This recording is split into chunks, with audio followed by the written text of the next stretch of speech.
پنځه کارونه رسول الله صلی الله علیه وسلم خودلی پنځه کارونه چې په دې باندې ایمان پوره کیږي. ماشاءالله ایمان په دې باندې پوره کیږي. ایمان یعنی نخې دي د ایمان د پوره کېدو، علامات دي د ایمان د پوره کېدو نخې دي چې دا نخې بچا کې راغلي دا ایمان پوره دی. ایمان د پوره کېدلو علامات په دې حدیث کې ذکر شوي دي. رسول الله صلی الله علیه وسلم فرمایي من اعطى لله تعالی، اولنۍ نښه الله رب العالمین نه سوال کو الله مونږ کې دا نښې او دا صفات دا پیدا کړي او کوم چې باغې و شکر وباسو. رسول الله صلی الله علیه وسلم د ایمان د پوره کېدلو چې ایمان ستا پوره شي نو ګوره دا لویه کامیابي ده. څومره خوش قسمته انسان دی چې د هغه ایمان پوره وي.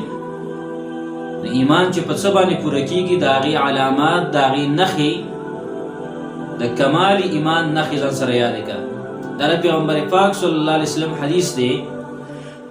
رسول الله صلی الله علیه وسلم فرمایي من اعطى لله تعالی، چا چې د الله رب العالمین د رضا دپاره ورکړه وکړه، څه یې ورکړه مال یې ولګاو د الله رب العالمین. من اعطى لله تعالی د الله تعالی د رضا دپاره یې چاله څه ورکړه.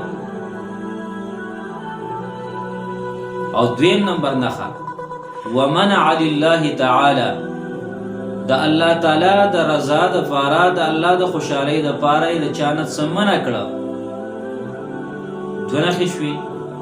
دریم نمبر نښه نبی علیه الصلاة والسلام وفرمایله واحب لله تعالی چې چا د الله تعالی د رضا دپاره د چا سره محبت وکړه، د یو مسلمان سره د الله د رضا دپاره محبت وکړه. او څلورمه نښه وابغض لله تعالی د الله تعالی د رضا دپاره یې چا سره بغض وکړه، چا سره دشمني وکړله د الله تعالی د رضا دپاره. او پنځمه نښه د ایمان د پوره کېدو دا ده چې دغه انسان وانکح لله تعالی د الله تعالی د رضا دپاره یې نکاح وکړله نو فقد استکمل ایمانه، دغه انسان د ایمان پوره شو. د ایمان د پوره کېدلو علامات دي، د ایمان د پوره کېدلو نښې دي. عزتمندونو دا صفات دا نښې چې په چا کې دا کارونه پیدا شو هغه انسانانو د هغې ایمان پوره شوی. हमारे YouTube channel Ziaullah मोहम्मदी special subscribe करें, शुक्रिया, like comment and share, thank you.